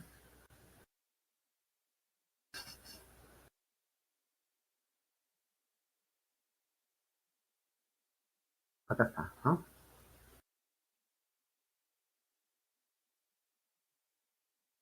¿Ya mira? ¿Sí? Ahí está. Este es el mullo, ¿verdad? Sí, acá está el mullo. El mullo tenía dos funciones. Una función religiosa y una función científica. Un uso religioso y un uso científico, ¿no? Lo religioso porque era llamado el alimento preferido de los dioses. Los pueblos usaban este mullo, lo molían y le daban a los dioses. Lo tiraban al suelo, al aire, ¿no? Para que comen los dioses, según su cosmovisión. Y tiene también un uso científico porque permite hacer pronósticos, cálculos sobre la llegada o el advenimiento del fenómeno del niño. El mullo nos indica si es que las aguas del mar están calientes, que eso ocurre porque obviamente ya llega el niño y por tanto permitía advertir a la gente que se prepare para grandes lluvias torrenciales en la costa norte peruana o si no sequías que iban a haber en la costa sur. ¿Está bien? Esa es la función del mullo James.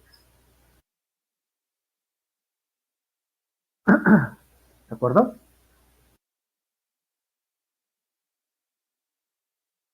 Ahora,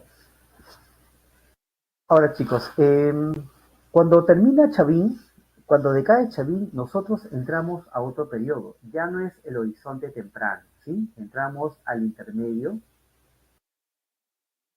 temprano. Aquí vamos a ubicar el profe, vamos a ubicar a Moche y a Nazca.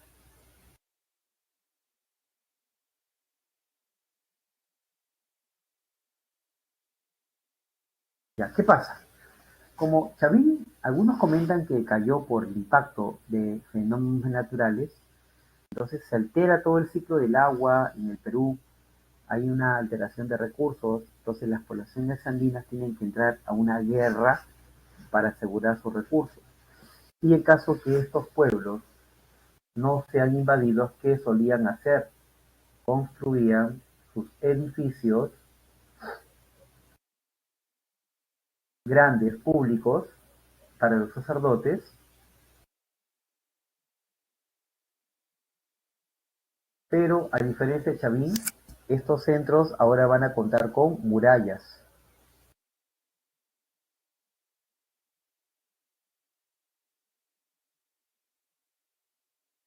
Ahí está, ¿no? Van a contar con murallas. Y dentro de estos lugares hay palacios para los gobernantes.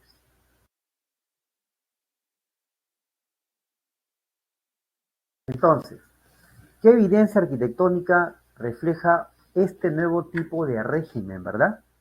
Porque tú lees, mira, tras el declive de Chavín surgieron estados regionales militarizados. Con esto te dan el 50% de la respuesta.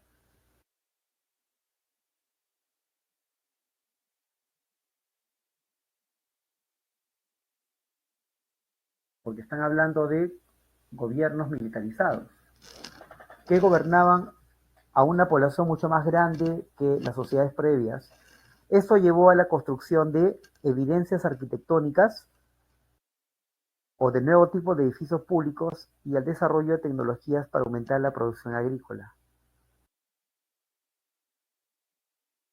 ¿Qué evidencias arquitectónicas reflejan este nuevo tipo de régimen? A ver, chicos, si yo quiero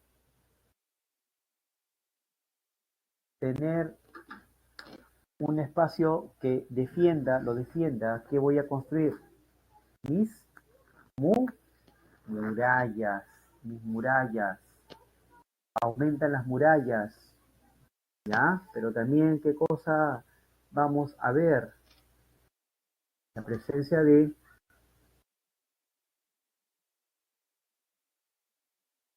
palacios más que templos. Los templos ya están perdiendo su vigor, porque como cae Chavín, los templos se desprestigian y entonces va quedando espacios para ya no templos, sino para palacios, donde van a vivir gobernantes poderosos dedicados a la guerra. ¿Eh? Entonces, ¿cuál sería la clave ahí, chicos? Si hay más población, hay más conflictos, tienes que levantar tus murallas, tienes que construir menos templos y más palacios, ¿verdad? Porque ahí vive ahora la élite de gobierno, los militares. Tú sabes que el militar no vive en un palacio, perdón, en un templo. El militar vive en un palacio, ¿verdad? Entonces, ¿qué cosa va aumentando en este tiempo, chicos? ¿O qué va disminuyendo? Dice la pregunta 20. A ver, ¿quién se atreve? ¿Quién es el valiente o la valiente que resuelve esto? La letra C dice, la respuesta correcta es, claro, muy bien, la letra C. La mayor presencia de fortificaciones son murallas y palacios, ¿ya? Muy bien, excelente, ¿ya? Bien ahí, bien ahí. Número 21. Ajá. Para este periodo del intermedio temprano, para este periodo del intermedio temprano que estamos ahora evaluando, a ver, un dedito, ya.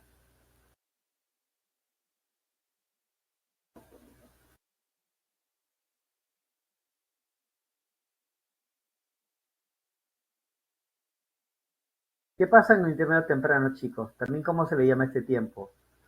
La época de los grandes maestros artesanos. Los artesanos cumplen un papel muy importante en esta época. ¿Por qué? ¿Por qué?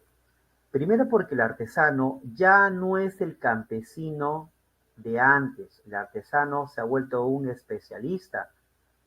Ya no está viviendo con los campesinos, chicos, ya no vive con ellos. Ahora él vive en los palacios de los centros políticos del intermedio temprano. Chicos, y en los palacios está esa aristocracia militar que te decía. ¿Y qué le dice la aristocracia militar a los artesanos? Oigan, ustedes tienen que hacer una obra de arte que represente nuestra mentalidad, nuestra forma de pensar. Y por eso, cuando nosotros, por ejemplo, chicos, encontramos una cerámica Nazca, ¿qué encontramos? Encontramos a los dioses Nazca. Especialmente a quien encontramos, chicos, a quien encontramos al famoso dios Con, Nazca. ¿Quieres conocer al dios Con? A ver, vamos a ver al dios Con, chicos. Dios Con de la cultura Nazca.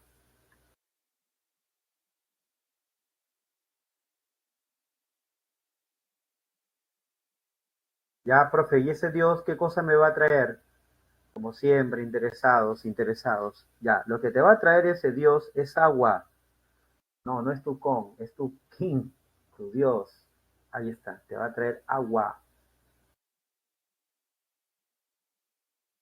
A ver, profe, ¿dónde está mi dios? Dios King, bueno, el dios Con, perdón. Ese dios lo que va a traer es agua en el desierto. Ya. Y ese Dios, vuelvo a recalcar, los pueblos nazcas lo adoran, lo valoran. Pero eso no es porque el propio pueblo nazca diga, ya, yo quiero este Dios. No, chicos, ese Dios fue creado por los mismos gobernantes nazcas para que la gente crea en esos dioses y pase a tributar a los gobernantes, ¿ve? Entonces, chicos, la cerámica, ¿qué papel, qué rol está cumpliendo? Mira, acá está el dios Kong, ¿observa? Acá, mira, este es el dios Kong,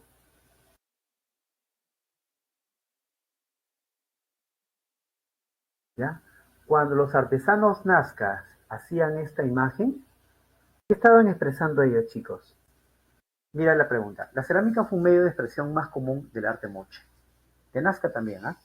Mostrando un trabajo con alto grado de especialización debido al uso de arcilla de calidad, buena cocción, empleo de moldes y detalles pintados e incrustados, creando un estilo artístico único cuyo sentido era mayoritariamente religioso, lo que le interesaba al estado de Moche también. Este desarrollo cultural nos permite comprender otros aspectos en cuanto a la parte social y política de los mochicas, como, a ver, cómo a través de la cerámica podemos conocer la sociedad y la política mochica. Recuerden que los artesanos viven con los de los gobernantes, ¿ah? En los palacios.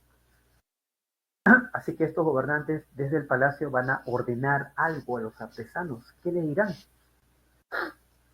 Que hagan productos de alta calidad, que no se preocupen que acá tendrán privilegios y que a través de su cerámica se transmita ideas dominantes.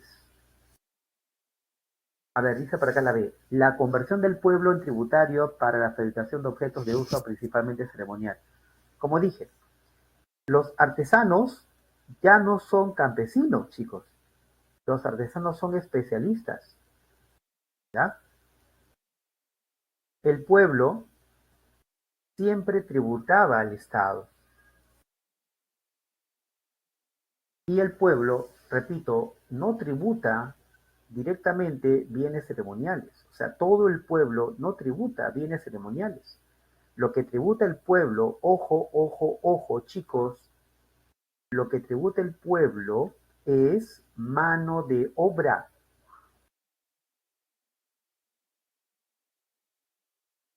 Mano de obra es la principal forma de tributo. El pueblo no tributa objetos religiosos. Eso lo hacen los artesanos, ¿me entienden? Si yo digo pueblo, estoy diciendo que toda la sociedad o la mayoría de la sociedad hace eso. No, no lo hace la mayoría, lo hace un grupo especializado, los artesanos. ¿Está bien? Ellos ya no viven con los campesinos, no viven con el pueblo, como te decía, no viven con el pueblo. Están seleccionados en los palacios. ¿Qué marcamos entonces? La letra A. Sí, la letra A es una mejora. Claro, muy bien. La élite organizaba la mano de obra en talleres para obtener bienes importantes. Ahí está, mira, ¿ves? Mano de obra, los tributos. El tributo era la mano de obra, ¿de acuerdo?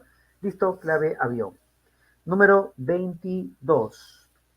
Los mochicas podían obtener espóndilos, eso se llama el muyu, de Ecuador, lapislázuli, que era una piedra verde que representaba el mar, desde Chile. Mira, los mochicas llegaban hasta Chile, ¿eh? Traían cinabrio, que era un mineral de la sierra, y turquesas de la Sierra Central también. Tenían una gama de productos de usos religiosos y suntuarios, que aseguraban un magistral desarrollo del arte. Se sabe que los mochicas fueron expertos navegantes, mira, y que hacían travesías hacia el norte y hacia el sur para obtener productos únicos. Ejemplo, Muyu. ¿Qué podemos afirmar del texto anterior? Comprendieron varios flujos de intercambios que incluían regiones serranas, ¿sí? Pues ahí está, justamente te dice que incluían regiones serranas, ¿verdad? ¿Dónde está ese profe? Acá.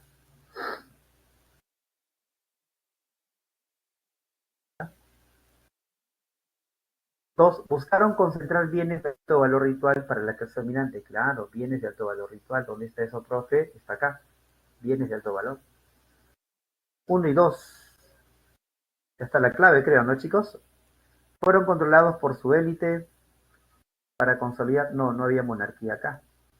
Extendieron longitudinalmente, es decir, paralelo al litoral costeño. Sí, eso se llama intercambio longitudinal. Cuando vas de norte a sur o sur a norte.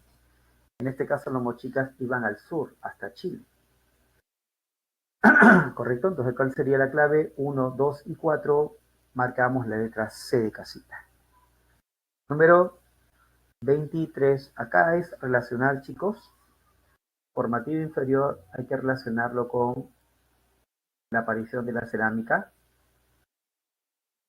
Horizonte temprano es la época de Chavín. Se consolida la teocracia. Y el desarrollo regional es la época de Mochi Nazca, que encontramos ahí, avances en la cerámica. ¿Ya? Sería 1D, 2C, 3B y 4A.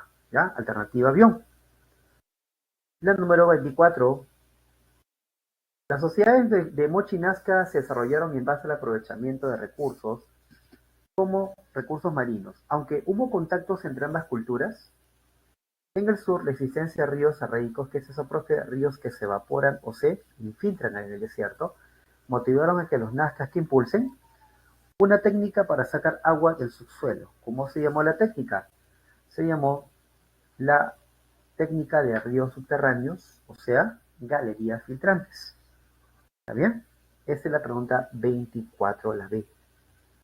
Y la pregunta 25 es sobre una cultura también del intermedio temprano, chicos, la cultura Recuay, que por ahí muy poco se habla, pero podemos hablar de ella. La cultura Recuay se ubicó en el callejón de Guayas, ¿ya? No Canchucos como era el callejón de Chavín. Usó cerámica, sí, en forma humana, se llama pacha, y esto más bien ayudó a que los Recuay estuvieran en contacto con los mochicas, más no limitar su intercambio regional. Y cuarta, su decadencia fue resultado de la guerra. No, pues no. Estos pueblos más bien eran aliados a los Recuay. Los que conquistan a los Recuay son los Wari, por si acaso. Marcamos como clave la 1 y la 2 para nuestro caso. ¿Ya? Bien, chicos, quedamos aquí. Muchas gracias por la atención. Espero que te haya sido útil estas preguntas y la sustentación. Y nos vemos la próxima semana con otra clase de HP. ¿Ya?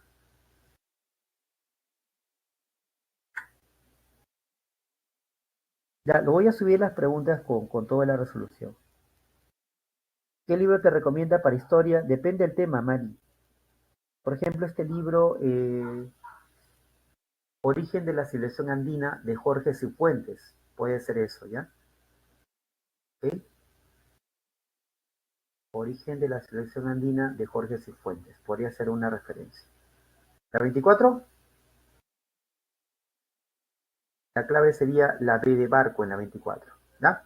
Listo, chicos, cuídense, muchas gracias, nos vemos. Por favor, compartan. Allá, Historia de la civilización andina, de Jorge Cifuentes. Maricielo. Listo, chicos, gracias por todo.